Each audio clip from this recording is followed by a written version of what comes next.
Hello, UCR. What's your favorite scary movie?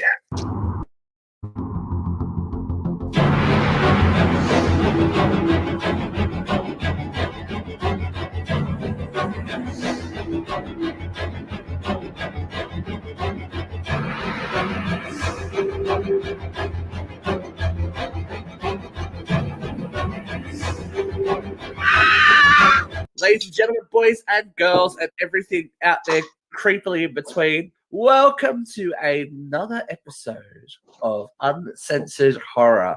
Now, this one's a little bit different. We like to keep it fresh and exciting for you. It's a double feature episode, kids, and we're going all the way back to everyone's favorite camp for Mother's Day. So let's say hello to the rest of our panel. Woo! So we have the ever lovely Katie McCarthy. How are you today? Just celebrating my Mother's Day with you guys, the best way possible. She's ready. She's creepy. Luke, how are you? I'm celebrating my Mother's Day because, as we know, I'm the mother and the father because I decided to do life on hard mode. I'm great. And I'm excited to chat about these films because they're sort of something that's been really important in my life. I've really loved films from a young person, and they've sort of governed some life paths. I don't know if they were good or bad, but, Interesting. And we do have a brand new face on this side of me. So how about you introduce yourself to our lovely viewers? Go. Yes. Well, this is how I celebrate my my Mother's Day with this lovely lady here. I'm Lambert. I'm from the Netherlands, which is on the other side. I know Luke from a very long time ago, like another lifetime almost. Yes. We met each other in, what was it, St. Louis? Yes, in 2003 or 5? No, 2004. Oh, yes. I still have the shirt somewhere, and yeah, I know it by heart. And then we met, and it was all about Friday the 13th. That was like a get-together. So actually, guys, Lambert and I got on planes and went to the United States to go to a Friday the 13th camp. That's pretty Let's awesome. just be honest. Nerd alert! And yeah, we were full-blown nerds. But you know who was at that camp with us? Was Mr. Todd Farmer. The love of my life. Yes. So that's my connection with Todd, and we UCR's favorite daddy. Lambert, you're gonna learn real quick, Lambert, that I have a real kind of hard on for Todd. Give it a wet really for Todd Farmer. It's really funny because sometimes I still communicate with him a little bit. I have such a crush on him, and I don't hide it at all. I'm not. Yeah, she was orcs when he come and did the show. She was real orcs. Yes. Yeah. Nice, But anyway, guys, Todd Farmer is 9 sequels in the future from what we're talking about today. We are. We are going back. We are going back. That's a nice bridge again. there. Hold on. Going, Hi, Todd. Love you. Okay, go ahead. we're going back. We're going back actually 41 years to the very first Friday the 13th. That's right. We are headed to Crystal Lake today for a double feature. This is one of my favorite movie posters of all time. I just love it. It's clean, it's simple, but it just gives you so much. But this one really looks clean because I'm missing the counters on it. I used to have it on my wall, and I know from it that there were always a bunch of people standing there at the cabin. So this is a poster I have not seen before. I think it depends on where it was released as to what poster you got. Yeah. So yeah, as Katie said, it's very clean. It's very indicative of what you are to expect. So the poster just says they were warned, they're doomed, and on Friday the 13th, nothing will save them. And it's an outline of someone with a knife, and then you've got a lovely full moon lit campground, and that's where it starts off. Now, it's very important to note that this movie was a direct response to the success of Halloween. Halloween. Yeah. It's undeniable, no matter what fan base you are. It is Well- undeniable that the success of Halloween brought Friday the 13th to the forefront, so much so that there was an advertisement put in Variety, I believe, Yes. about Friday the 13th. You're Before stealing the all my fun movie- facts. Before the movie was even made. Stealing all Promoting my fun how facts. scary it was going to be. So we're going to, obviously, these movies are 40 and 41 years old. So there's going to be some spoilers. So if you haven't seen Friday the 13th, part 1 and 2, pause us here and then And go come watch back them. and join the conversation. So I'm going to add on to your little fun facts because You go. so Halloween actually, like the director Sean Cunningham, he fully admits he was inspired by Halloween, and in the end, really, there's the essence of it, but it's not a direct ripoff, obviously. And the director also put an ad in Variety in, I believe it was 74, 75, before they had financing, because he wanted to make it happen. It was a pipe dream, and you take it till you make it. And it got a great response, and we have our film now. He had the title Friday 13th, and he didn't even know what to do with it yet. So then they made this logo, the one that comes to the screen in the movie, and they put this ad up, and it said something like it's the most terrifying film you will ever see, something like that. And they were looking for investors, and basically in the end, the same investors that were doing Sean Cunningham's previous movie, one of his previous movies, Last House on the Left. The same finances were attracted to the concept. So then he went back in business with them, and I think that's how the movie got financed. Well, I think it's a good lead-in too, because I was just about to talk about the budget for this film was about $550,000, $550,000 US. And then it ended up making a whopping $59.8 million. I mean, if you think Well, And about by that, inflation's now, because they actually inflated it all now, they were saying it was almost like a $4 million movie that made $178 million. They did really well. It killed it. Yeah. Literally. well, there's a big demand for that after Halloween was so successful. So why not ride that success wave? And obviously he did. Just real quick around the room, whose favorite film? Do you prefer Halloween or Friday? Let's throw that out there real quick. Because I always have been Friday. I've leaned more towards Friday. I love Halloween, but I really love Friday. Halloween, sorry. Halloween. Friday. So we're evenly split. We're evenly split. But I think the interesting thing with this is Halloween was such a success because it brought the boogeyman to suburbia. And even today, if you grew up in a suburban area and you watch the original Halloween, you're like, this could be any street anywhere. Yep. Yeah, it could be. It doesn't matter. Street. It doesn't matter where you are. It doesn't matter where you are in the world. Obviously, it's an American-based film, but even in Australia, it resonates. It resonates where you could be looking out the window and see someone carrying a dead body into a house across the way. Yeah. When you're there by No big yourself, deal. especially as a teenager, it resonated because it was taking that safety out of suburbia, something that we assumed, especially back in the 70s, that suburbia was a safe, happy space where nothing horrible could happen. Not anymore. Instead of replicating that, Friday the 13th took you out of your comfort zone already, and then added, oh, by the way, there happens to be a serial killer in the bushes. Yeah. But, by the way, you're not safe at camp either. Whoops. It's kind of like stripping that innocence away because, especially for Americans, summer camp is such a tradition. I was gonna say, was there a drop in romance during those few years when Friday the 13th first came out? It'd be very interesting to see. It would be interesting to see. I never went to summer camp, so I can't tell you. But well, we went to summer camp. You there you go. We did. You guys did. Yeah, you guys we did. But I must say this whole there's always been this thing about Halloween or Friday the 13th. I like both of them, and I see them both as two completely different things. I mean, of course, stuff is similar, but if I have to pick one, it's Friday the 13th, and it's also because I really like the music, the soundtrack. I mean, Halloween's iconic, but Friday I find more eerie, and also, of course, the special effects, the Tom Savini special effects, the early.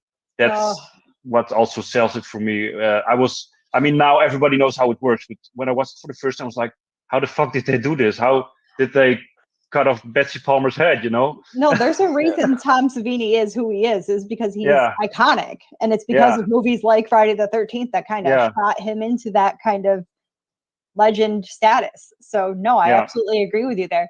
I think there's a difference between Friday the 13th and Halloween effects wise, because I feel like Halloween plays a lot more to very simple kind of scares. And I'm not saying Friday the 13th doesn't. I'm just saying it's cleaner. Like it seems like it's a little more like. It's very interesting you mentioned that, Katie, because there's been a lot of discussion about because of how simple Halloween is. People put a lot of their own psychological stuff into it. So people have watched Halloween hundreds of times. Will swear to God when old mate gets hung up in the kitchen pantry that there's blood everywhere, and there is very, very little blood in Halloween, and I think it's like a trickle. And it's funny that I think Michael Myers got into people's heads so much that they're projecting all these other fears into it because of the blank face. Like that killer could be killer is a blank canvas. It could be anything. So all your fear is getting projected into that. So people remember the movie incorrectly. And I watched a like a little 5-minute documentary on it, and you're like, oh wait, there is no blood there. This didn't happen, and people are like, no, it didn't happen. So that's really interesting. And think about some of the big like scenes that stand out to you. Okay, so Laurie Strode's walking home, and she feels someone's watching her, and there is someone watching her, but when she turns around, no one's there. Like, have you ever that's so relatable? You could be walking down the street, and you just. The hairs on the back of your neck stand up, you turn around, no one's there. Is it in my head? Is someone actually behind me? Yeah, it's a little more psychological. Yeah. Where this is a little bit more blatant, but not in a bad way. No, like, not in a bad way at all. It's just so for everyone watching, this isn't going to be like our April Fool's Day review where we went through the whole movie and broke down the kills and all that kind of thing. We're going to keep it fairly general because what I want to discuss is this. I feel like especially these two movies that kicked off the entire series, they're kind of rare in horror at this point. Of course, we're always going to have your group of sacrificial lambs. And this also started the first degree of Kevin Bacon. First degree of Kevin Bacon, and the first hint of us seeing Kevin's bacon. Because Luke, do you want to discuss? I love that. Kevin. Thank you. Yeah, let's put Kevin up straight away. Let's put him up in his space. Look, Kevin's obviously got a great body, good face, good penis.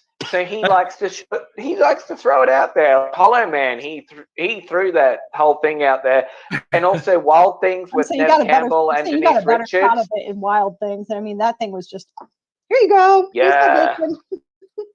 And I don't think we'll ever see Denise Richards again. But I'd be surprised.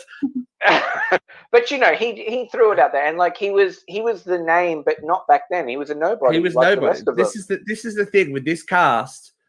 These weren't well-known people. And I think Betsy was the only one who had stuff under a belt. Actually, no. The biggest name in this was Bill, who Harry Crosby, who is Bing Crosby's son. He was the biggest. Oh, true. He was the biggest name on this, and he's a doucheberry. Well, just like his dad. Duh. You got to get in somewhere, right? Smack me in the bag of Valencia orange. Well, and this was Kevin Bacon's first leading role, and my question for you guys: how do you feel about this cast? Because what I feel about this cast and the second one as well, it was very organic. They were good actors because most of these guys had time together. had theatre training. They're not. They were the stage actors. Yes. Yeah, they're not Yeah. random pretty people, which would happen 3 or 4 sequels away. We'll get pretty girls with big boobs to run around the woods for a while and then die in a horrible way. I actually have a note about a Terry in the second one, but we'll get to that when we talk about the second one. We'll get to Terry. But I feel like And they her were mum. fairly decent I say there's another actors. muff. I believed their relationships. Like and when they died, I was like, oh, okay. It's very hard to separate, especially in movies that you've seen so many times, and go, oh my god, how did I feel originally when this person died? But No. I think the most unexpected one was this one, right? He has, in my opinion, one of the best deaths in horror, and that one almost didn't happen. It was so complicated. It took hours for them to get it right. So, and you can see, I mean, with this shot, if I had a little pen, you could circle in the neck, and you can see that it's a, the what are they called? The appliances or the applicants. Well, no, I think that's what they call them. They call them latex appliances, and like you can see that his head is coming through the bottom of the bed, and that's where he's the fake body. That's the great thing. That's the great thing about quick cuts. You don't get the chance to see that. Right, you don't get to see it, and it's still for its time impressive. You guys also know what and brutal. Yes, very brutal. You guys also know what happened with the scene, because the Tom Savini's assistant was laying underneath the bed, and they had this pump to squirt the blood. Yeah. And then the thing broke. So then actually he put the thing in his mouth and he blew. So when you see one of the blood spurts coming out of Kevin Bacon's fake neck, then it's actually Tom Savini's assistant blowing the blood out with his mouth. It's dedication is what that is. Yes. Dedication. Yes. Down home American ingenuity. Yeah. I want to know how we feel about this lady.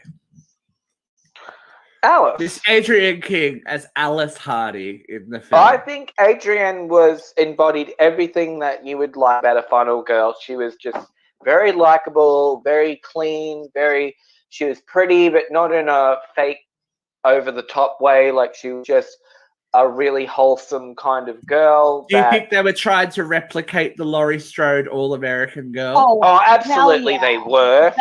Absolutely they were. Let me pitch this question to y'all. Money means money, right? How would you have felt if Alice was played by a different actress? Because Sally Field auditioned for this role, and they actually. I think Sally would have sold that. And oh my god, I would love to see Sally go, we have to go, I have to go, we have to leave, we've got to go. They offered her the role, and she was already pretty well established by then, and she must have just been like, wait a minute, what am I doing now?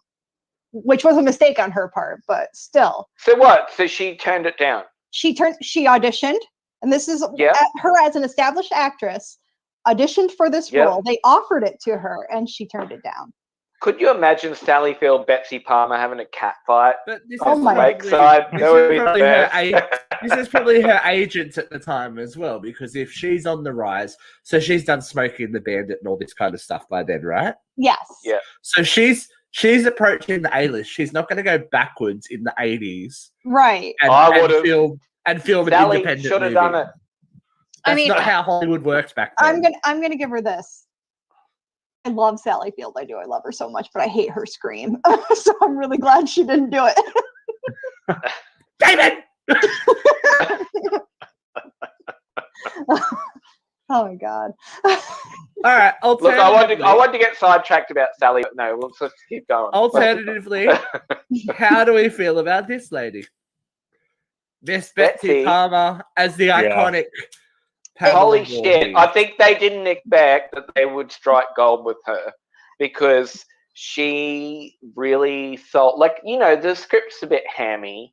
The whole thing's all a bit hammy, let's be honest. Oh, absolutely. But she really gave it that little bit of you know, you could see she was a really good actress. She's a Right. method actress, and Yeah. she's actually the one that gave Pamela Voorhees her backstory because she wanted Yeah. to dive deep into the character. So I think what she imagined was that she was a teenage mother. Her parents disowned her because that's not what a good girl would do. Oh, And yeah, she just got pregnant, really into it, yeah. And I mean, Yeah. clearly, And there was like that whole thing there too, like where she almost some people have like gone right in, like after what happened to Jason, where he drowned at the lake because his mum was working there as a And young cook, so boys she had to drowned take because jobs. they weren't paying attention. But it was almost like they were saying like she was projecting her own guilt about her own adultery, I guess, Yep. if you would say, Mhm. onto these other people because, like, you know, it fucked her life up and now it's killed her child. Like, it was kind of. If you want to get This whole- real psychological about it, you could also say that her guilt manifested itself in Jason's deformation. That she had, Well, she true. was having a bastard baby, so all that kind of, you know, all that kind That's of a good- that's a good internal point. guilt. Hey, I wasn't a film major for no reason, kids. Yeah,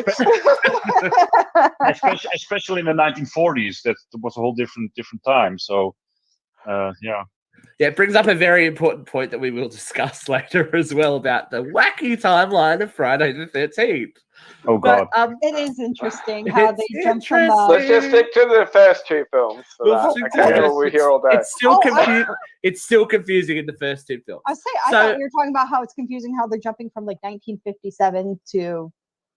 So yeah, we'll talk about it. Okay. So how do we feel about the likelihood of Pamela Voorhees being able to do these kills? Because this first movie is a very different beast to what will come. Well, it was a murder mystery. You didn't know who was doing the killings. But even the physical act of the murders are very, very, very different I to can what tell we will you, see. as a mother myself, if I watched my child die a horrific death and no one really did anything to save them, yeah, I'd probably go ape shit. Yep. And adrenaline is a crazy bitch. It can make you do a whole lot of things you never thought you could do. So I believe it. As a parent, as a viewer, I absolutely believe it.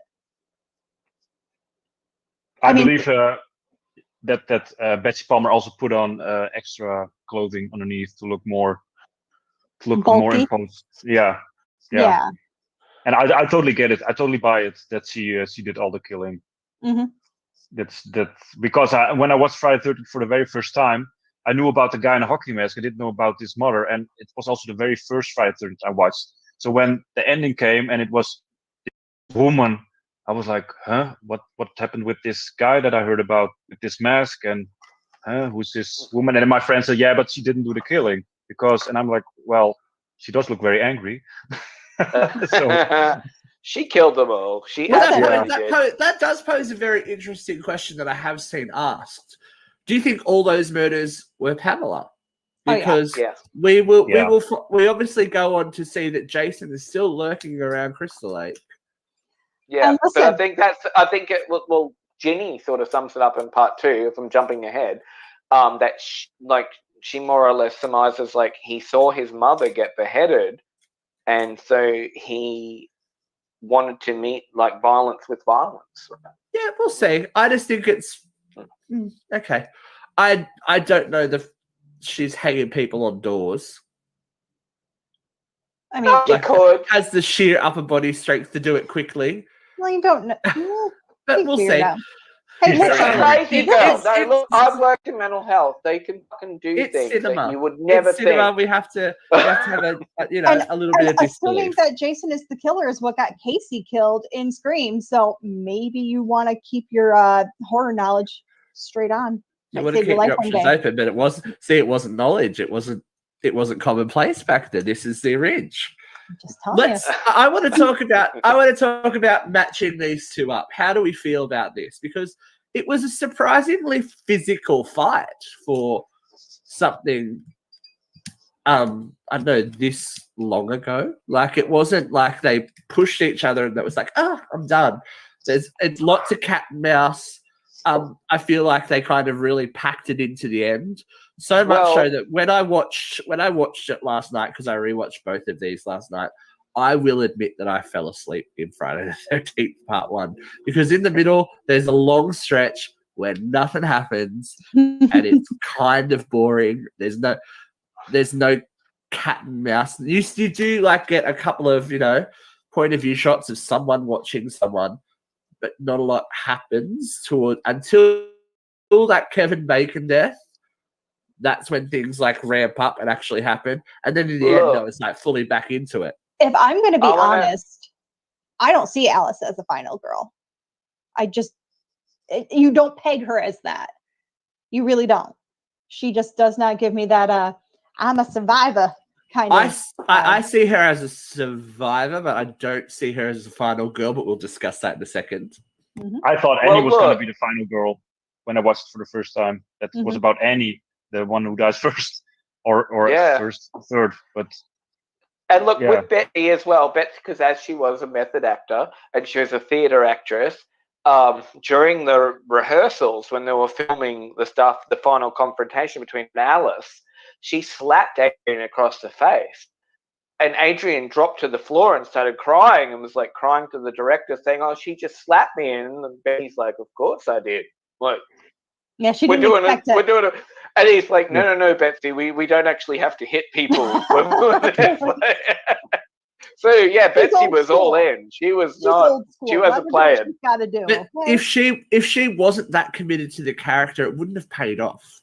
It wouldn't have. Like but as soap opera as it is, when you start to see her unhinged, like you go, oh, nice lady in a blue sweater who happens to be driving the same Jeep that we just saw a murder in, and you're like, oh, whatever. But anyway, when she starts going through that backstory and you see her you can actually see her unhinged. A lesser actor wouldn't have been able to do that. Oh, my sweet, innocent Jason. You know Right. what I mean? Yeah. And Absolutely it's not agree. like she doesn't break into emotion. She doesn't like do anything weird facial. You see it happen in her brain, and that's obviously the sign of a great actor. But I think if she wasn't as committed, this fight scene, I believe this fight scene. Like, you know what I mean? It doesn't look staged. I Right. love. It was I a love the full scene. blown scrag fight. It was great. Go Levitt. I love the scene where Adrian tells Esther like, "Oh, we should wait for Mr. Christie," and then Mrs. Voorhees says, "I don't think that's necessary." And then she starts laughing like, "Ha ha ha!" And then you have this switch from, "Oh, this is so young, so pretty," and then she switches into this, into what she really is actually. They weren't paying attention because they were making love. Yeah, and then she picks the knife, and then the whole final chase starts. And that moment when she then like, okay, I Yeah. love the moment. moment she just unravels. It's just Yeah. so compelling. Just you think she's just a sweet little old lady, and then she just lays it out like, nope. I am traumatized. I'm pissed off, and this is what I'm doing about it. I love that. It just gives her character so much depth. It's amazing. yeah. Jason was my son, and today is his birthday. The whole thing where you see her, she's obviously, I don't know. Do you think Jason is a personality that she's manifested? Do you think that's the vibe they're going for when she breaks into the kill her, mommy, gotta kill her, like? Oh yeah, like that's just she's manifested Jason as an extra personality. In her mind. Jason's like, avenge me. It's very what is it? Yeah. I'm gonna get the Shakespeare play wrong, but yeah. Anyway, we're not that. No, we're not going that deep, but yeah. Avenge me. I kind of look at like Norman Bates in Psycho has his mother, Yeah, and exactly. Pamela Voorhees has Jason. That's It's like how I look at it's it. a fractured personality because of the trauma. Yes. Yeah. Yes. Yes, look at us getting all psychological. Oh, we are so smart. But Got our psychology degree at UCR University. I mean, I really love Friday the 13th, especially the first four are really up there as my favorite horror movies of all time. But I actually find Mrs. Voorhees as a character more interesting than Jason because of her story, more the Well, if you think about it, what does Jason really have to offer you? He drowned. Yeah, especially towards the That's especially towards the end where he's just a vessel. Right. Like he's just a vessel for evil, whatever evil is. Mhm. Well, he just became an anti-hero. didn't he? Body jumping worms, apparently. But what do we? All right, let's talk about this. We don't talk about that. That didn't happen. Let's talk about yeah. this. Do we think this actually happened, or No. is this a No. Because I've seen arguments for both sides. No, So we feel like Alice has this is just like PTSD. Well, what the fuck nightmare are you kind doing of in the middle fuel. of the late after you just survived an attack? Yeah, I think I need to relax. I'm just gonna go out on the boat and wait for the cops. This Where's is the my logic in question. that? This is my question. Where does the film end then? Where does that part of the film end? Because that fight scene happens and she gets straight in that boat. So did she pass out? Was she? I think she unconscious? just. Did I something think happen she had during a that dream fight while scene? she was passed out in the boat. I think Well, she Yeah, slept me in the too. boat. That scene And- is Everything was obviously going through her head. The mother had already, Pamela had already told her everything about Jason. I think it was obviously. I think at that point of the film series, it was meant to be just a really horrible dream, and that she woke up, traumatized after being attacked the night before in hospital. well, if you ask, 3 different people will tell you that that was their idea because Yeah. it wasn't in the original script.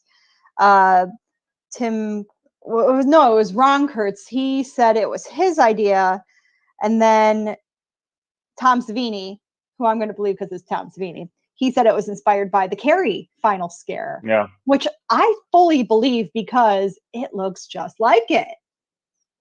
So Down to like the music, and then there's Mhm. like, but I don't know.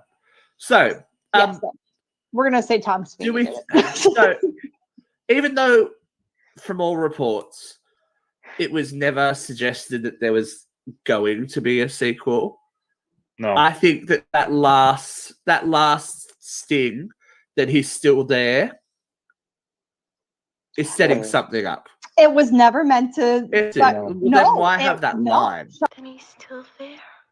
Sean Cunningham thought it was stupid to do a sequel, honestly, and Yeah. it was. I don't know he how really- much of that I believe. No, he said it. They're chasing the back of Halloween.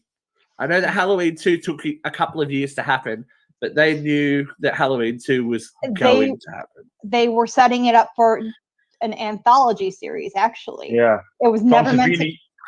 Tom Savini actually said, Jason, he's dead. Why would you bring him back? That doesn't make any sense. Yep, Sean Cunningham said the same thing. Wasn't into it. Yeah. They were going to do it like an anthology thing, like it would be a different So kind of thing every year. So why Why now? All right, if we're that, let's jump to the present day. Why are we so worried about the intellectual property of Jason then? I have no idea because money Obviously, talks. when Money but the majority of the money's made now. These movies aren't going to be re-released in cinemas. They're not going to make. I think the millions upon game millions. did it. The game did it because the game was make bank, and Victor Miller was like, "Well, you know what? I created that character. I need some money." I get that, but if there was never intended to be a sequel, right? This is not happening. There's no worth in Jason. Obviously, that was proved incorrect. The series is dead in the water now. Why? What's like? Obviously, there's money. There's dollars. That S in Jason is a dollar sign, no matter where it is. So even back then, I think that might be a bit of retrospect. Like, oh my god, it was lightning in a bottle. If something makes $59.8 million, as soon as those first couple of weekends and that started to get rolling, look at how quickly they turned that around. I said $1, bitch. It was a But year. it was also because Paramount decided to distribute the movie all around the States. If they didn't do it, then it would.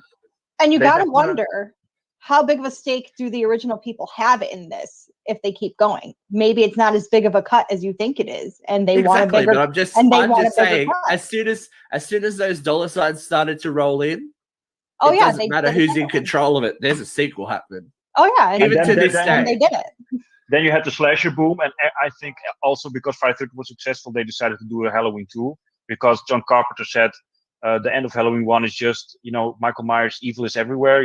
That's why you also see those different shots of all the locations from the night.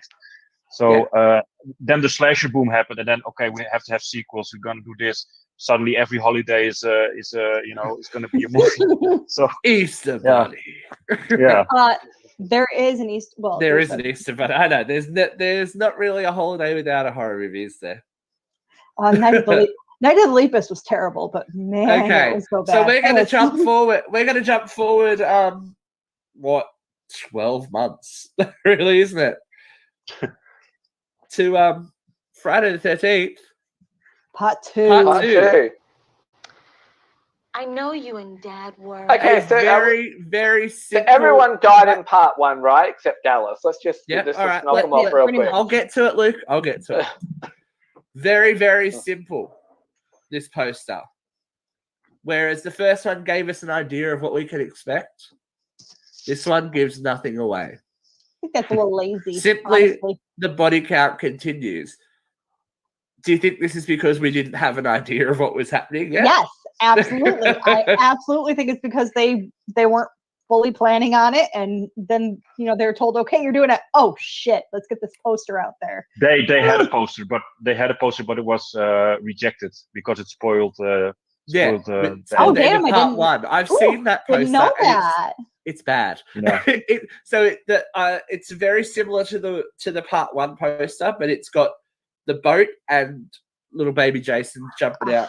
Okay. No, actually, it's an adult version of Jason in his part 2. Actually, it is too. I have it somewhere, but I have to look it up. But there's pictures of it on. If you Google it, you'll find it.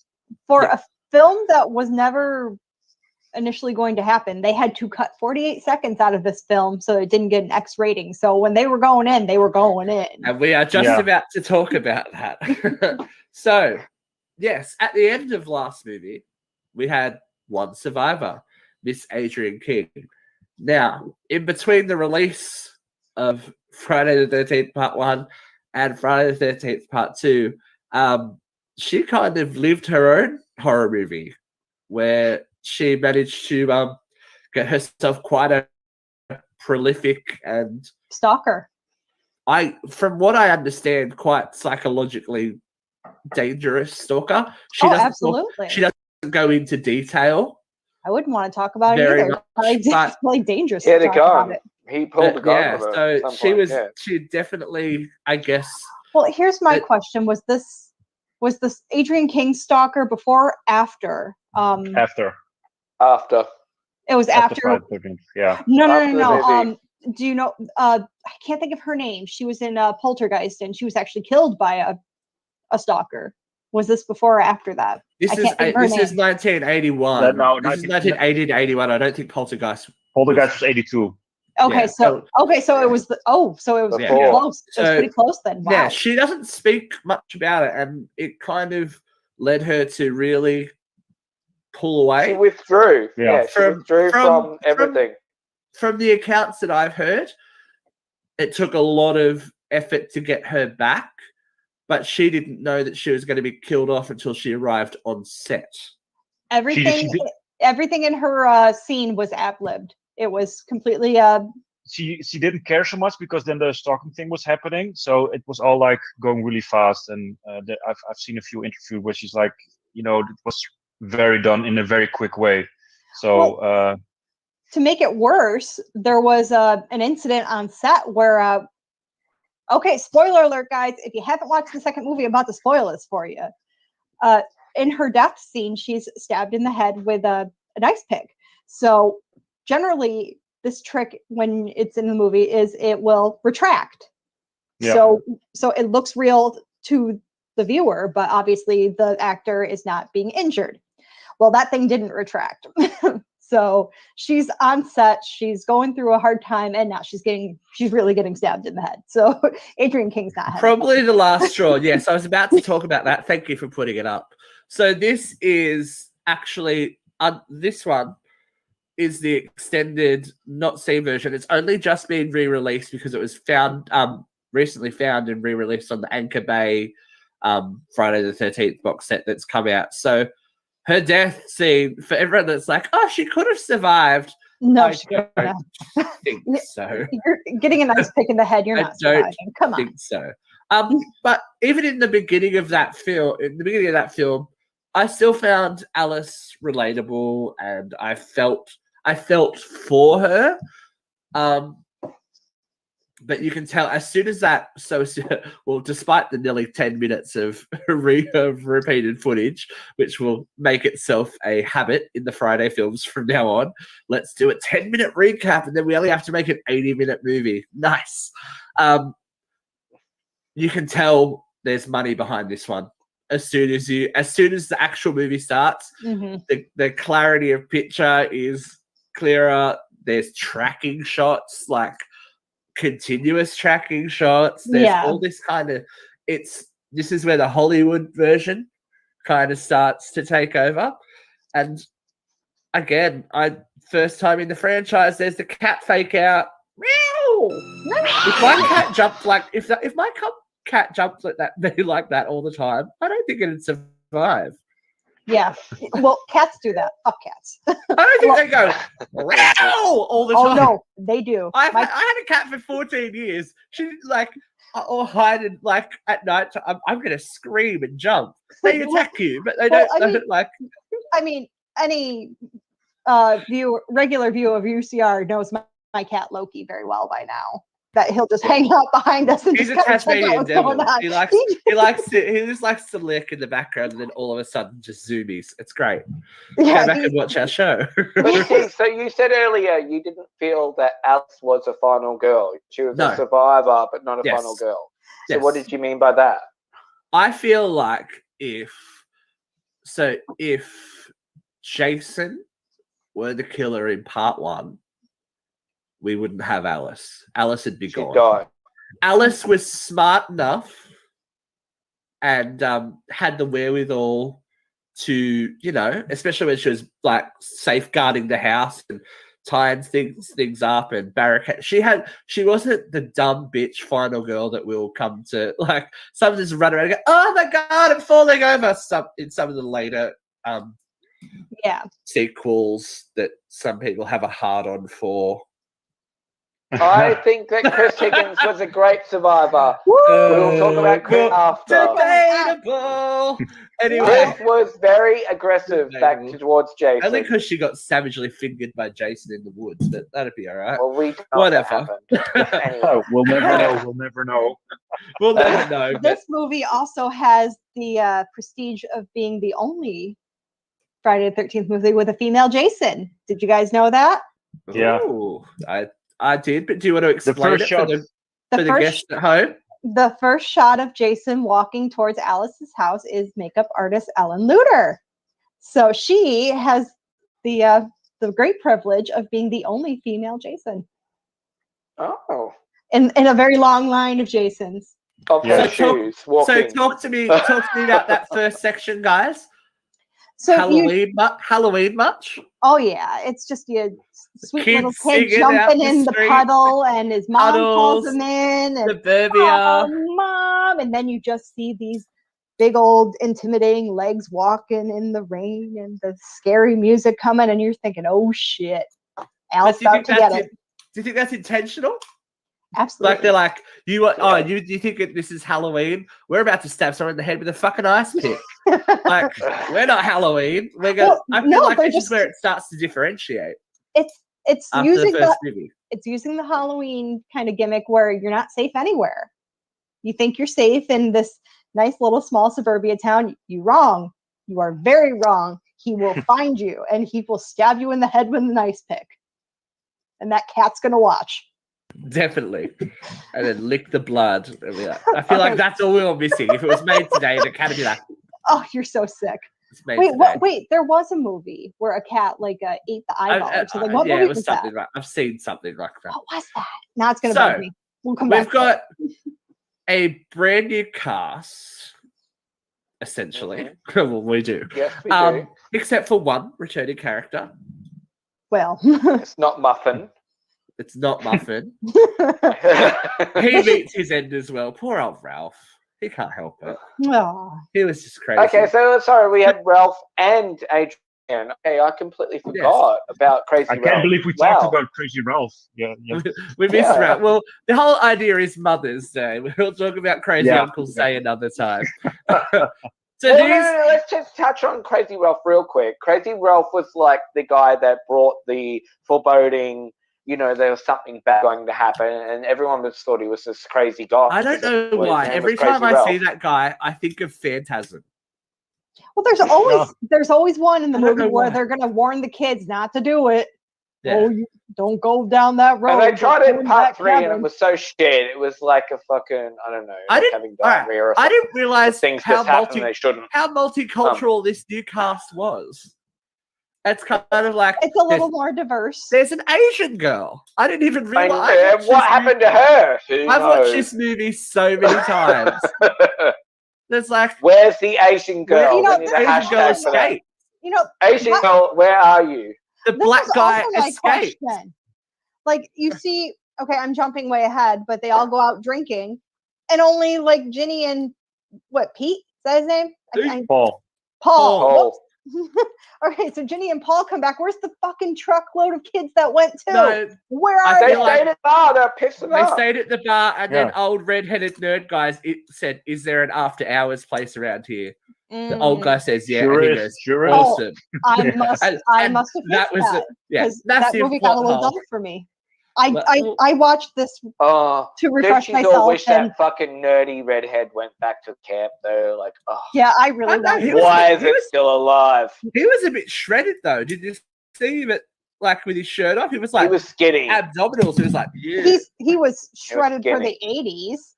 Yeah. But he's wearing shorty shorts with boat shoes. Come on, that guy was screaming to get it. That guy was asking for it, and he survived. Let's not forget, someone went swimming in denim cut-off shorts a year ago. Again, let's not pretend. Okay. All right. This is where it gets interesting, right? Oh, Loki's here now, by the way, guys. Loki says hi. Oh, Loki's here to prove us all. We're talking about it. He is burning. He is burning. Heard us talking about him. He's here now. So, Jason's death was originally in 1958. Correct? 57. 57. The original movie, Friday the 13th, Part 1, A Long Night at Camp Blood. I love that tagline. It's great. 1980. Yeah. This movie was released in 1981. But the events of the movie before happened 5 years ago, so this sets this in 1985. 84, 85, yeah. It's so weird. It's like, all right, where are we now? Well, movies are so weird with predicting the future, man. To me, as people who by the time 7 rolled around, I remember they said it actually occurred during the 99. Yeah. Hey, Tina. Isn't this the way they wear their jackets back in the mental hospital? Yeah. We're getting towards mid to late 90s. Yeah. I don't think of Friday the 13th as an 80s movie. I think of it as a 70s movie. Yeah. It definitely gives me a 70s vibe. The aesthetic that it is shot in, and the way the characters are dressed, the hairstyles, are very 70s. And even in this jump between movies, even though it was 12 months, I feel like Part 2 is 80s, definitely 80s, like quintessentially 80s sometimes. Oh, absolutely. Except for Vicky. Oh, Vicky. Vicky looked fucking 70s. I don't know where that bitch was coming from, but she was 70s. And she's putting perfume down her pussy, man. Like, we're gonna talk. All right. Well, let's talk about the elephant in the room then. If we're gonna talk about it, well, perfume. What the fuck was she thinking? I'm gonna get my sexy brown satin saggy ass panties out to sleep with this wheelchair dude. Wow. Who's gay in real life, but anyway. Bikini cuts were very sexy back then. They're baggy. Did you see they were baggy, girl. When she bends over in that car, she looked like had a great body. She had a great body, and those panties did not do her those justice. Panties were a Again. betrayal. I must have missed where they were loose. So. Oh, they were loose. They were bagging. There was like a little pocket hanging underneath her anus. She could have. Like, She it was could have like- hung. Yeah, as we were talking about, we have Asian girl who survives. Asian girl. The no one redhead cares about her. survives. The black guy survives. I think the harshest cut is poor old mate in the wheelchair. I don't think it's That is harsh. you're giving these people way too much credit because they I don't even want to call them survivors because they didn't go through anything. But they were potential victims. They Let's not were pretend that they weren't. they weren't. And I know that it wasn't them being woke, but if you think about what's to come, if you know that in the 80s to the 90s, even to the early 2000s, if there was a black guy in the cast, he's gone. Oh yeah, that's the if there was an Asian girl in the cast, she's gone. That's the And running they were so nonplussed that they weren't even in them. They're like, bye. They're gone. They're gone. I just thought it was funny. Like, So do you think there should be a fan film sequel where they bring back the random Asian girl, the random black guy?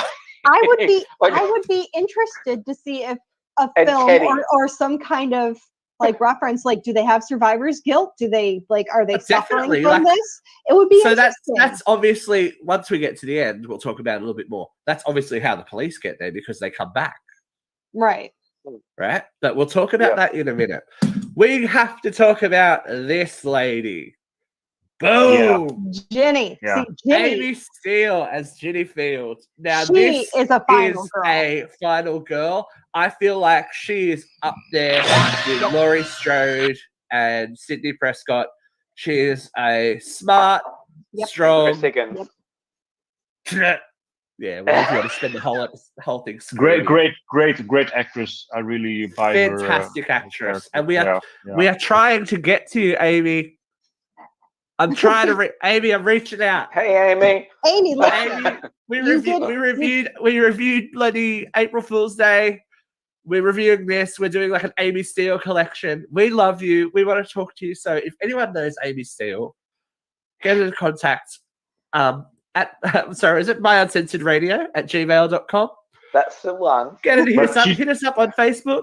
Let's hope you know it. 'cause Listen, you- she did everything right. And you know, the moment she grabbed Pamela's sweater and threw it on, I'm like, that's it, bitch, you got it. You got it. Like, that is so smart, and just so many final girls just make all the stupid decisions before they finally make the right ones. But she was making all the right ones. But she was already she was warning smart from. She was warning the obviously guys, smart from the like start.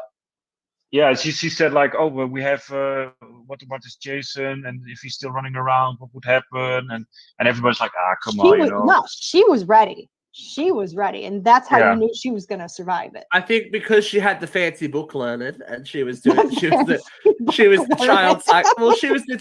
child psychology teacher, and she was able to put herself and her knowledge into what Jason. But her car would was be. shit. So I watched the first time I ever watched Friday 2. So I actually My remember the car first time I ever was watched, sick. because it was with What my is that? neighbor, and he was like, we were like 7 or 8 years old, and he was like this really Wow. effeminate little gay kid. We were watching it one night at my house, and like all the shit was happening. And then at the end, he's like screaming at the TV. He's like, "Get in your bomby car! Get in your bomby car!" And that's all I can remember from Friday. Which 2. brings- Get in your right, bomby which car brings- and go. Which brings me to a point. I feel this one has tension, the other one didn't. Yeah, okay. I'll Right? give you Yeah. that. I'll There's a give you lot that. more. There's a lot more cat and mouse. One played this out a one? little bit like a theatre play, though, too. If we're honest, because it was I probably feel like just. I feel like we didn't know. Like it could be Jason. It could be anyone. There was no guarantee that this was going to be Jason Voorhees. We know Pamela's dead. I say we very much know Pamela's is dead. out there, and I think it's important to note that this didn't happen at Camp Crystal Lake. It happened up around the corner. You know what I mean? Up around the corner. They and the thing that kind of sets everything really into motion is them setting foot on that Crystal Lake ground, and it kind of Because Sandra and Jeff went for a walk gives him there, the right? permission, And they got in trouble for it. to come into that area and start to kill again. You know what I mean? Well, and I think also that's something I want to note too, that Sandra and Jeff were there, and they thought they found a dead muffin. It wasn't Muffin. Oh, we don't know. Another random dog. No, we know. Yeah, Unless one of those worms. jumped into Muffin. But the reason Sandra and Jeff actually died was they wanted to go to the bar, and Paul made them stay back at the camp. That's God damn it, walking over to Camp Blood. So, yeah, exactly. Sandra and It's a Jeff would still be conspiracy. alive right now. I have to also say that I think Well- Jeff's one of the most attractive guys I've seen. in No, Friday Girl, they were but that's never- just me. Listen, they were never going to survive by horror movie rules. They had sex. They were never. Well, they gonna make did, sex. and Was it just me? and or she is also got double penetrated. She did. Is she super young looking? You don't get double penetrated on a guy. Like, That's no, you're gonna die. that is a joke right there. That is a good one. Thank you for that. Look at Jeff and Sandra. She No, looks super young. She was quite young during is. filming. Yeah, Is Yeah. that Marta? What's her name?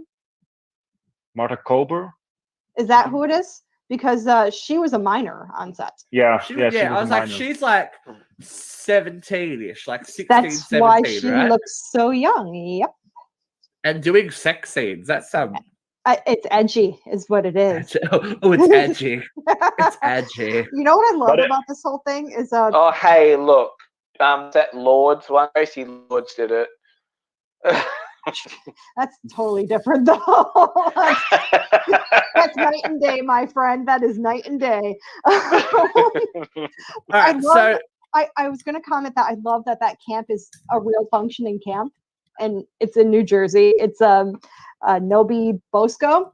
It's a Boy Scout camp, and the Boy Scout camp definitely acknowledges its history, and it's got like Friday the 13th. well, why wouldn't stuff. you? It does now. It's like watching that movie. You realize how much attention to detail they put into that game. You're like, oh, Yeah. I haven't seen part 2 in a while. I was like, oh shit, this is Pack-a-Knack. Like I can imagine myself.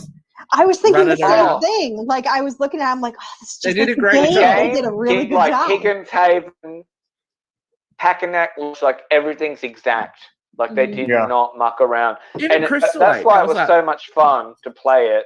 Yeah, for me Because as well. like if you're a fan, you're like, oh my gosh, like everything's there. The wardrobe that Chris had in at the end of 3.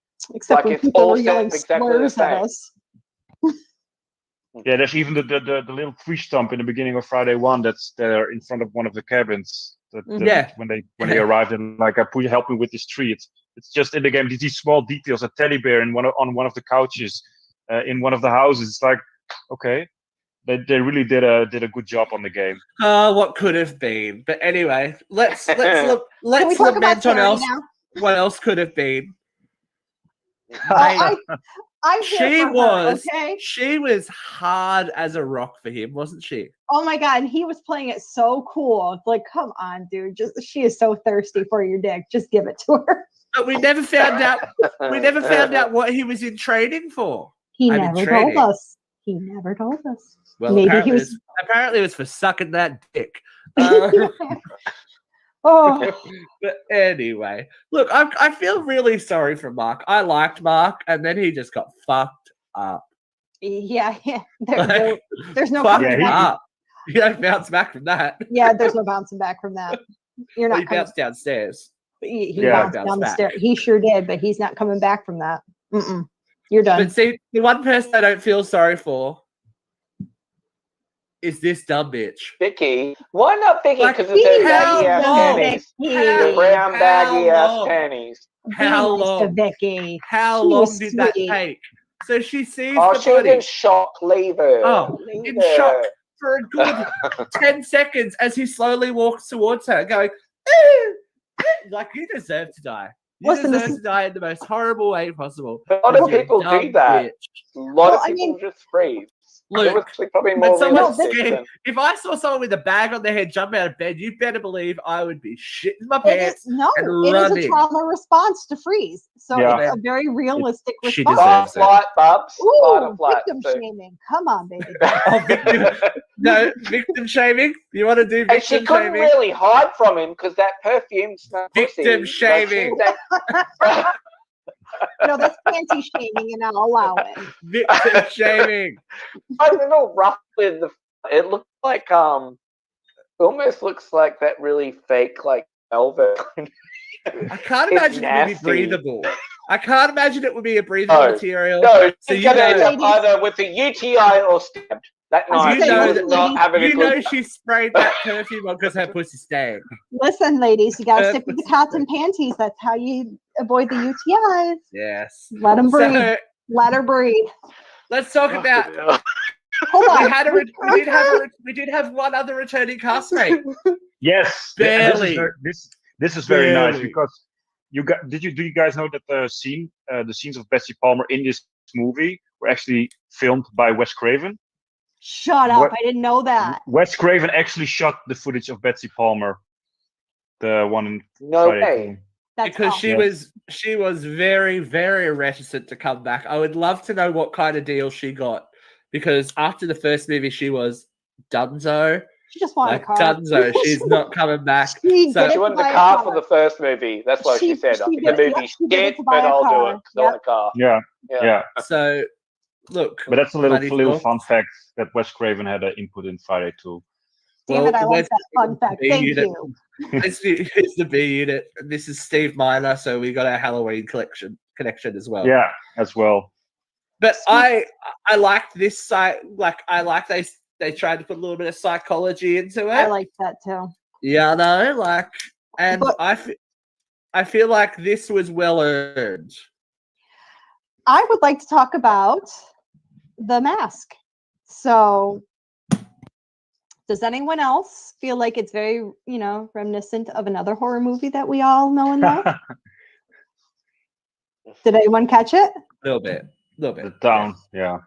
The Town That Dreaded Sundown? Dreaded Sundown, yeah. Which So- is a great movie. Which Yeah, is based on which was a fantastic. real story. Which is Yeah, real. it is. And yeah. the remake was It was great. It I wasn't thought even the a remake. was It was a so sequel. good. Oh, was it a was a sequel. sequel? I thought it was a remake with the same. No, it was. Yeah, it was it's a semi-sequel remake. Either you way, put it together. fantastic. It was so well done. But If you either way, haven't seen that, see it. But Yeah, you need actually, to I watch would say watch both of them. Even I the haven't seen original them in a movie. while. oh yeah, that's The original movie is still creepy to this day. okay. So Like- that's going to be an Ooh. upcoming UCH. The trombone scene. I love it. Good. So Yeah. yeah, what Katie's trying to say is we don't see this person. No, and one of the reasons that they say they used that mask, not necessarily to rip off The Town That Dreaded Sundown, but because it would have been something very easily accessible to Jason. Yeah, like an to get, Elephant Man. just to grab it and go. And they wanted to make it seem very lo-fi. And But I There you go. wonder if they missed an opportunity there because I think they did. he picks up that whatever mask that they used as the Jason mask around the campfire and throws it away. It wasn't. Yeah. It's not till part 3 that we settle on this hockey mask. I think it was lazy. I think it was.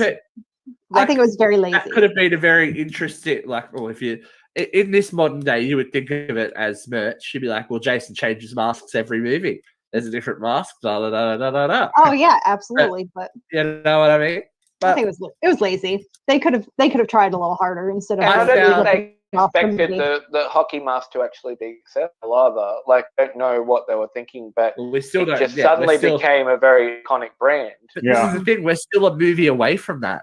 That's true. When Ah. you think of Friday the 13th, My you think favorite of- heroine, you Chris think of Higgins. you think that of you hate. Jason. You think of Jason in a hockey mask. You don't think of a baghead. You don't think about Mrs. Voorhees. You think of Jason in a hockey mask. Right. True. And that didn't happen until movie number 3. Yeah.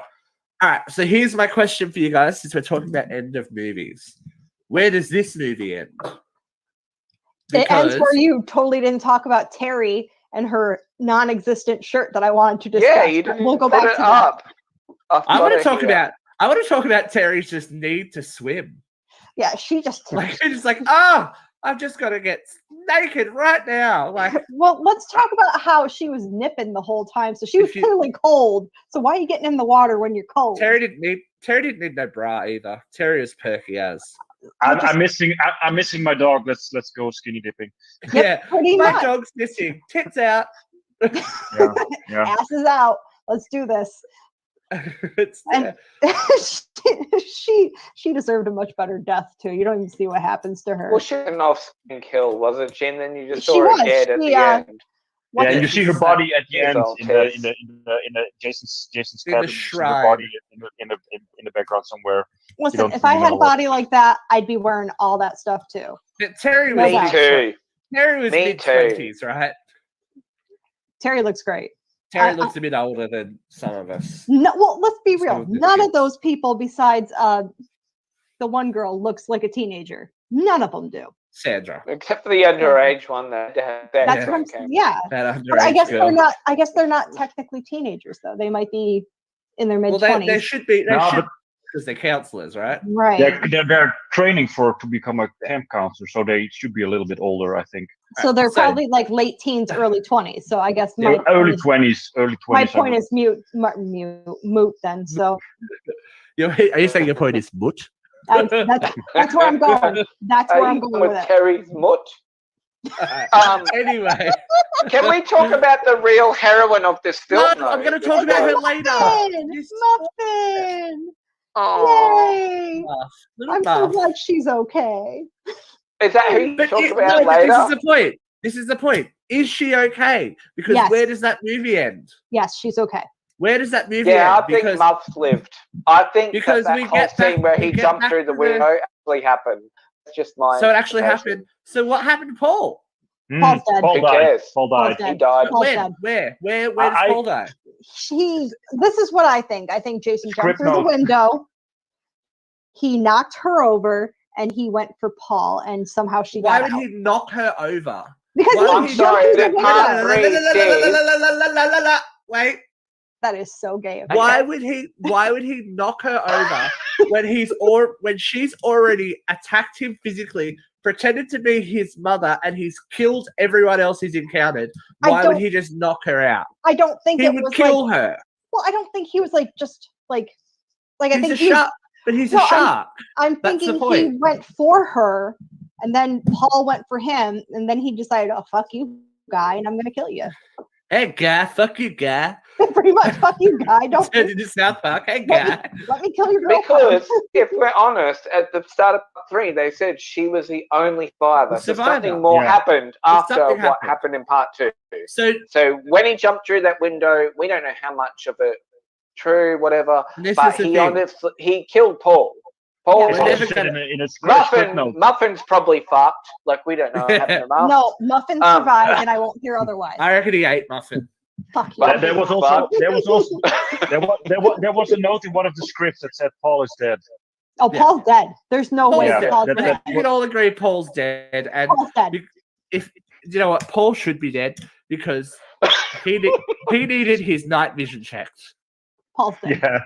There's Paul! someone in this fucking room. Really? someone in this Because it's about Steve, as bright Steve. as this There's room someone is in now. I did this just for you, Steve. Steve, it's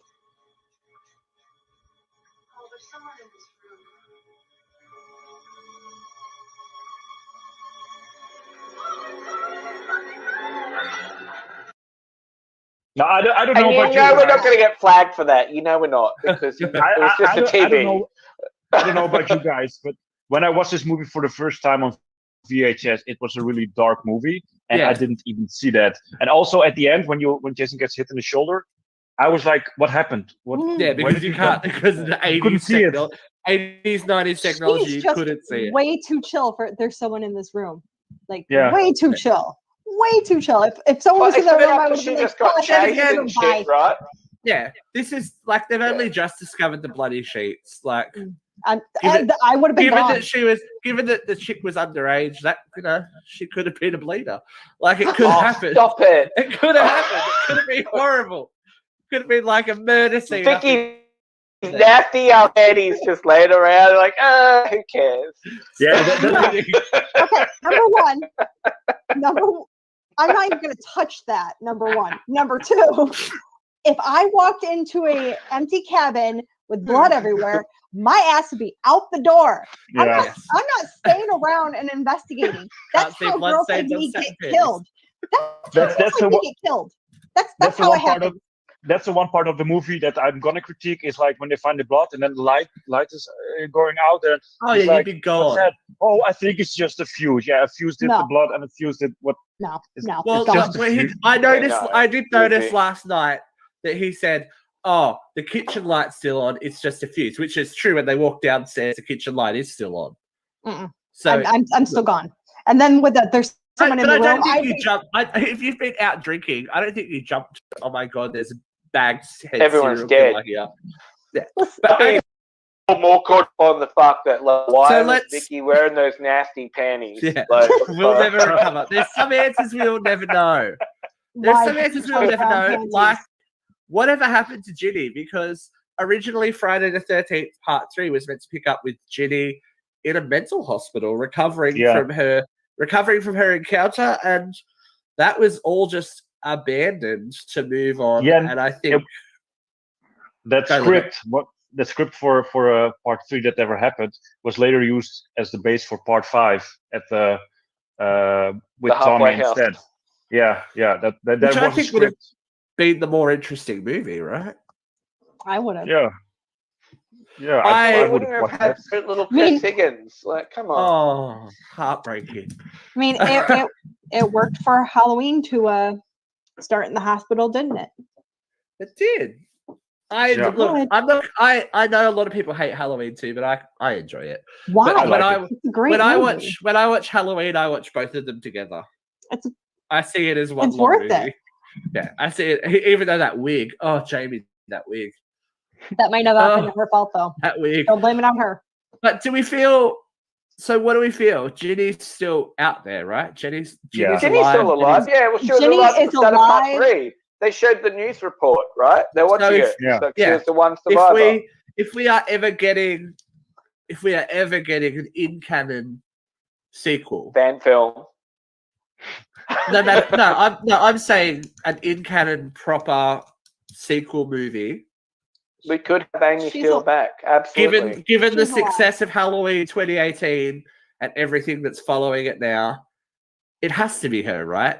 Oh yeah. They're not gonna bring back Tina. They're not gonna bring back Chris Higgins. They've got to go for. Looks like bring back all those girls. Bring them all. Tina throws in another spanner, but you know. It would be great if they brought back a survivors. Yeah, Ginny, Chris, and Trish. I would love those three to come back. There is a survivors fan film out there, like going for financing as well, which makes all the movies. Get those actresses back, or no? Which makes all the movies in canon, and it actually sounds quite good. I did read a little bit about it. So actually a book out there called Final Girls. It's Riley Sager. Is that his name? Something like that. Yeah. And it's about final girls meeting up and working through their trauma, and some crazy shit happens. So, that'd be kind of an interesting film. Not necessarily, well, the book would be interesting too, but I think it'd be kind of interesting to get all the Friday the 13th final girls together. And did you notice that all the Friday the 13th final girls are blonde? Because Chris died though? No, she survived. She went mental. Most of them are blonde. The majority of them are blonde, and I feel very discriminated against. Most people in the 80s probably were blonde. If you weren't naturally blonde, you probably got peroxide out. Listen, because Madonna was big. You just fucking bleach your shit. Listen, it's bullshit. So what? The whole reason that we're doing this two-part massive. We're nearly an hour and a half, and Paul Leonard's going to turn into a pumpkin because it's like rapidly approaching dawn over there. But it's all dark over there. Yeah, it's and I have Friday 2 actually playing on a television right here. If we keep filming, he's going to go full Midsummer and just. Yeah. kill us all. That's another show we could have titled "Good for Her." the whole reason is that these two movies tell two different stories. We have the dedication and love of a mother, and then we have dedication and love of a son, and the revenge that they both seek. And the grief. I think they And the really grief, played and up how the the grief grief, in yeah, those how two the grief. scenarios. I feel think like these by two Ginny movies was are important super that she strong. really tapped into that. He actually made that a prominent focal point of the story. Like, you know, it's not bad that what these people have done have gone this way, because this is what they've been led to. Like, I got that from Ginny anyway. Yeah. She understood them. She understood both of them. Here's my question for you guys. Do you feel like this is the point at the end of this movie? It stops being a Friday the 13th movie and they become Jason Voorhees movies from here on out. Oh, definitely. Part 3, he became. I feel like I think by part 4, he was definitely the anti-hero. The main the main thrust of the storyline, the core storyline that starts the movie, is Jason and his mother. Yes. And the revenge that they seek on those people. I mean, from now on, part it's 3 about onwards, Jason. Yeah. they're tangentially related. And isn't it as opposed to something it's notable that in the games they've really played back on the themes of it's about Jason and his mother again. As like opposed they went to back there. They didn't have to. From 3 on, I think it's more like that's his origin story, and you kind of touch on it, and you don't really get to it. But for me, Jason became the anti-hero the when he was not scary anymore, and that was for me was part 6. Then you were kind of like, okay, Jason's rooting back for him. Yeah, and in 4, I mean, 4 is probably my favorite Friday the 13th. Then he's still really dark and ruthless, and it still has this more scary and. Well, you're rooting then for Trish still to protect her little brother. Yeah. And like, there's a lot happening. Yeah, by part 6, it became. I'm more Trish than Chris. Sorry, I'm down for Trish. Now remind me, Chris, because it's been a while since I've watched most of these. We don't really see Pamela again until Freddy versus Jason, right? Like I'm really racking my brain 3, for this. Oh, well, she's in the end of 3 at the. When Chris has her freak out. Remember, like in part 1, Jason grabs Alice and pulls her into the water. They did the same thing with Pamela grabbing Chris. And but it was very obvious they framed that though, like Chris had completely lost her mind by that point. So whether she was aware of that backstory, we don't know. Which is why she's piss weak. I know why they did that, but that's what you say for maybe another episode. But from that on, we don't really see her again, right? After 3? Only flashbacks. Part 4. I think there's. She's in Freddy vs. Jason, and she's in the remake as a Yes, she is. Freddie does a great Pamela Voorhees. Good for you, Freddie. Yeah. But I think this is a really interesting conversation to have. Obviously, we didn't recap the movies scene for scene, but I think that as like Halloween 1 and 2, I feel like these two movies shouldn't be separated because they are directly corresponding with each other. Like one's the answer I've always to the felt other the first 4 films always will belong together. They're very much their own. That story from part 1 to 4 is their own block. Because 2, 3, and 4 they basically in the same week. So that's for me also like Luke says, it's one thing. But it's all a knock-on effect from these first 2. Do you know what I mean? Yeah. Obviously, Friday the 13th, the original, happened 5 years ago. But it's a direct effect from, the actions of Friday 2. I'm having a stroke. The direct effect of Friday 2 happens from that. If Jason never saw his mother decapitated, then you wouldn't have a Friday 2. This is true. No. And Vicky probably would never have put those nasty panties, but Thank God. Okay, leave that. Let me pose one final question to you guys. What is more ominous and threatening to you? Jason Voorhees or Josh Voorhees? Because it was almost Josh. I can imagine. I feel like Josh would have to have like the swoopy hair, Josh just doesn't have the He same needs kind maybe of a punch. TikTok maybe- account. maybe a puka shell necklace. It doesn't Ew, have the same kind hey, of I'm punch, does Josh it? Voorhees. Let's I'm go gonna- surfing, dude.